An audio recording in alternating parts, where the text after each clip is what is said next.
Okay guys, so be prepared for this one to be a long one, because I'm going to be able to talk about this subject for a while.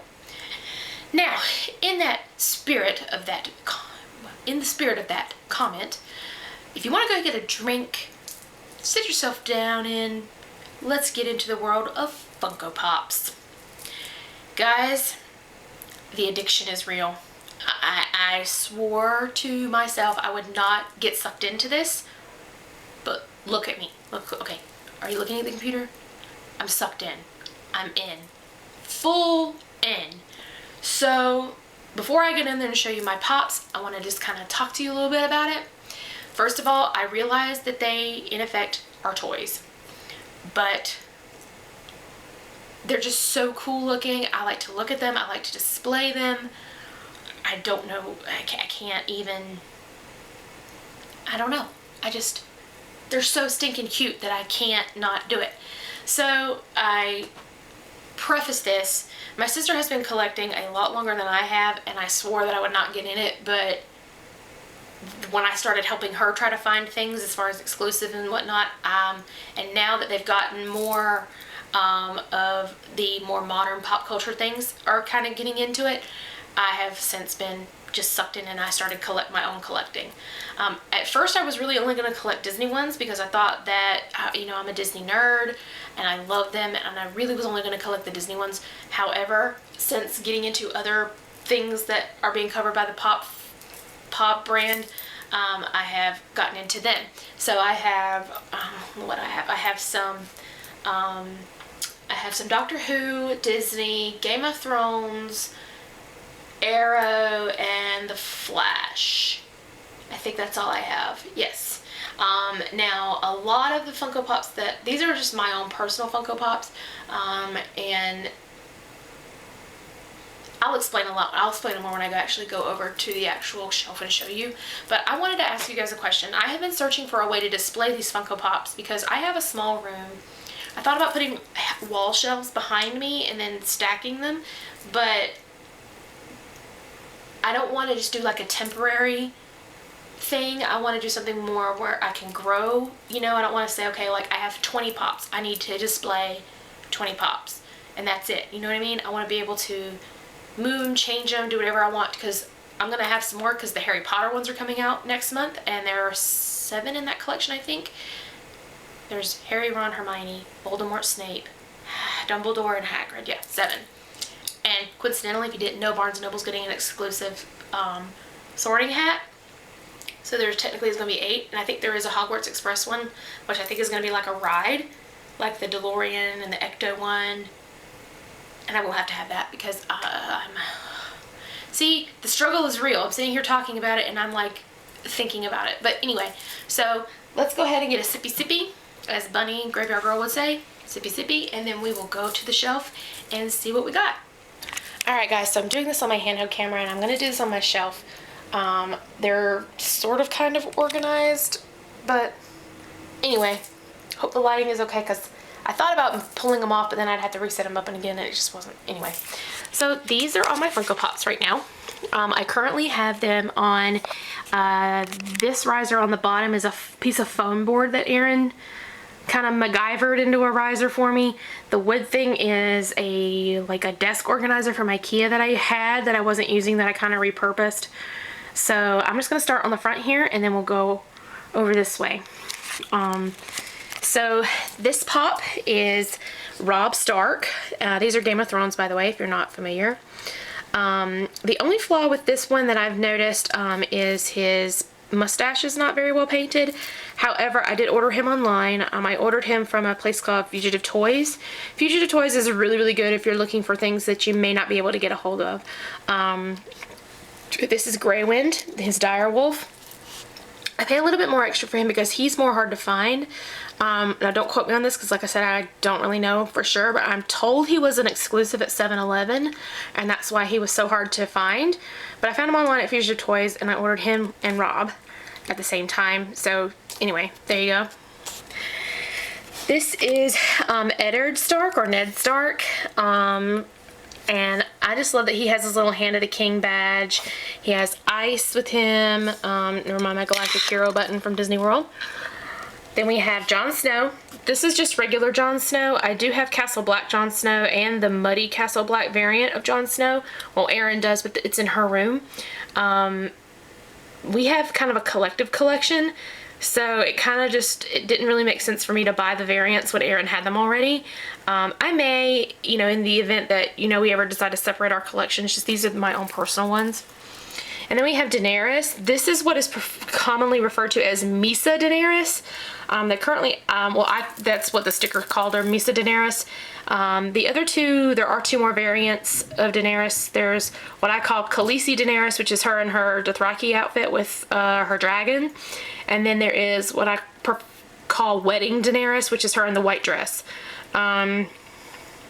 So I just like this one better. This is my favorite time frame of Daenerys on the show, so I got Misa Daenerys, and she was the first one I got that had the little stand. Now I will tell you, Erin bought her own one of Misa Daenerys, and we traded because the original one that I got, her head, like, she was looking up and it just annoyed me, so we traded. So anyway, it's neither here nor there, but those are my Game of Thrones ones for right now. Now we go on to the Disney. Now first, I have Ariel, who's my favorite princess of all time. I love her. And Peasant Belle. And these are a little shorter than normal pops, and I don't know if that's a thing. Like, if you look at Anna, well, actually no, kind of, well, yeah, see, Anna's a little taller. So I wonder if it's because they don't have feet. Because, you know, Ariel rests on her tail and Belle kind of rests on her dress. So I think that may be why these two particular are shorter. I love Ariel's little sparkly tail. If you can't tell, her tail is glittery. They're coming out with a human dress in Ariel. A human dress Ariel. Like Ariel is a human. We'll have it. Love it. Okay, so anyway, continuing with the Disney, we have the full Frozen first release collection, which is Sven, Kristoff, Anna, and Kristoff knows his role, didn't know his role and stay up there. We have Sven, Kristoff, Anna, Elsa, and Olaf. I picked them up from various places, and actually Olaf was the hardest one to find, which is kind of self-explanatory. Olaf's pretty difficult to find. And then we have Mary Poppins, who's one of my favorite Disney movies ever. I love Mary Poppins.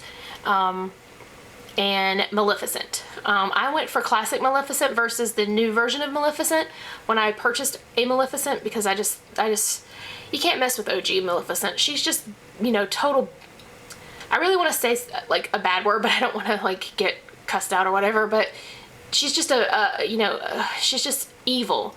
Like, when I think of evil, Maleficent is who I think of, like, literally. Alright, so then we got shows going on back. Oh, I got one more Disney one. And he's still in his box because I just got him yesterday. And I, like, as you can see, I have no room to put him. So let me move this box.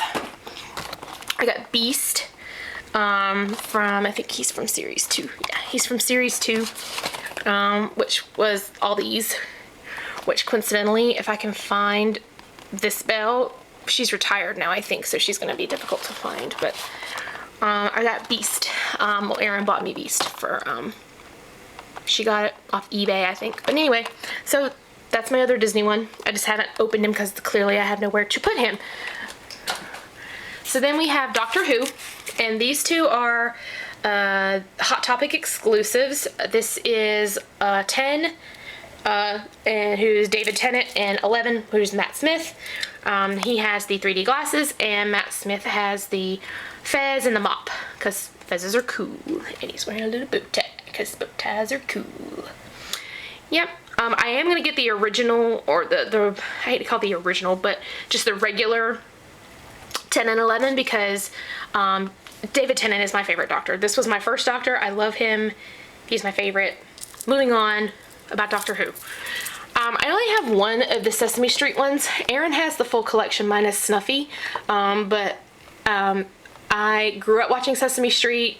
Grover was probably one of my favorite characters. There used to be this book, and I feel really bad not looking at you when I'm talking about this, so I'll kind of do this. But there used to be this book, and My TV's on, so I probably don't need to do that. Here we go. Okay, so there used to be this book when I was little, and it was called Grover's Bad Awful Day or something, and that was my bedtime story till I was 4 or 5. I loved that book, but anyway, so childhood with Amanda. So then we have the Arrow and Flash. Let me get on here. Reach back here. Oop, Black Canary went flying.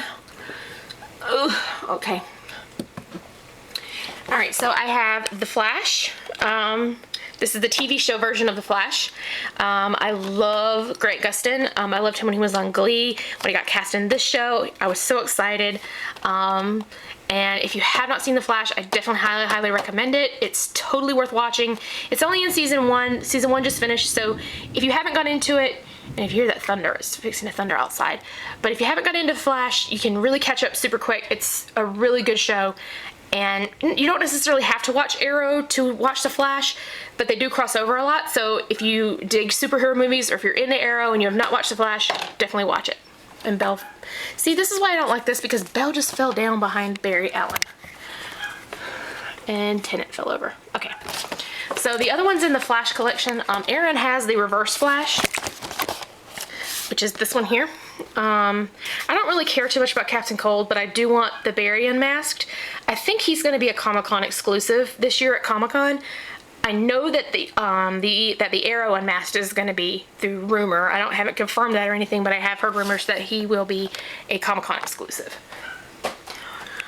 All right, so then we get into Arrow.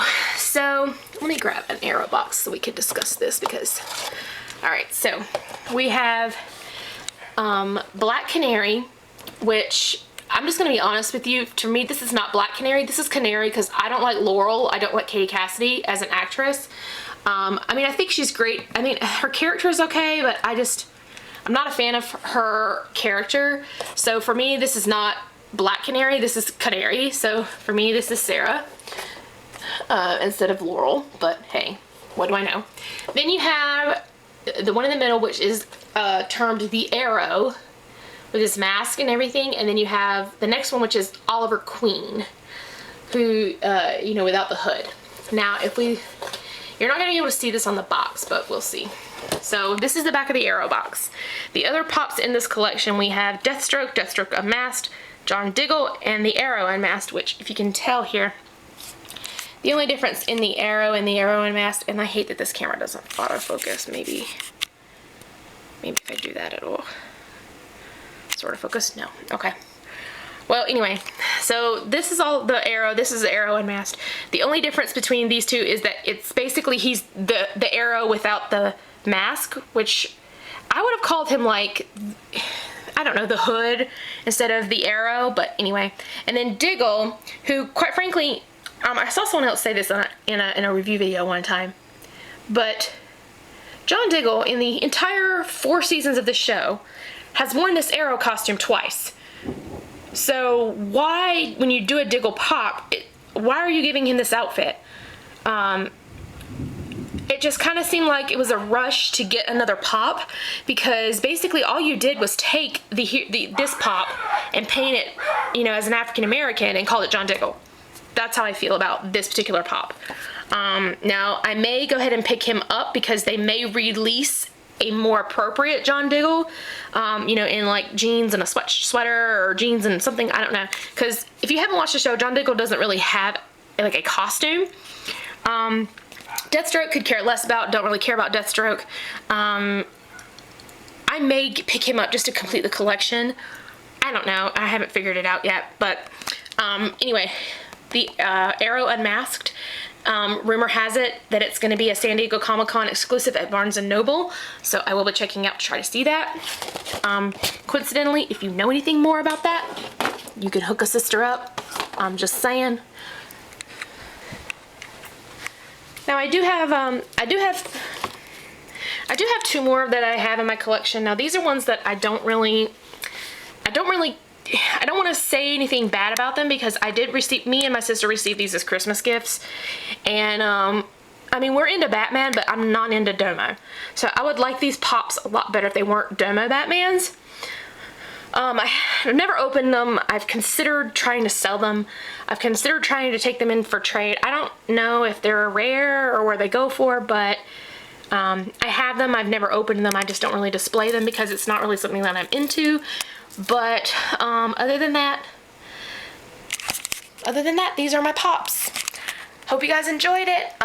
I would really love to talk to you guys more about pops. And like I said, if you have any ideas or like any good things, ways to store them or display them, let me know. I'll talk to you guys later. Bye.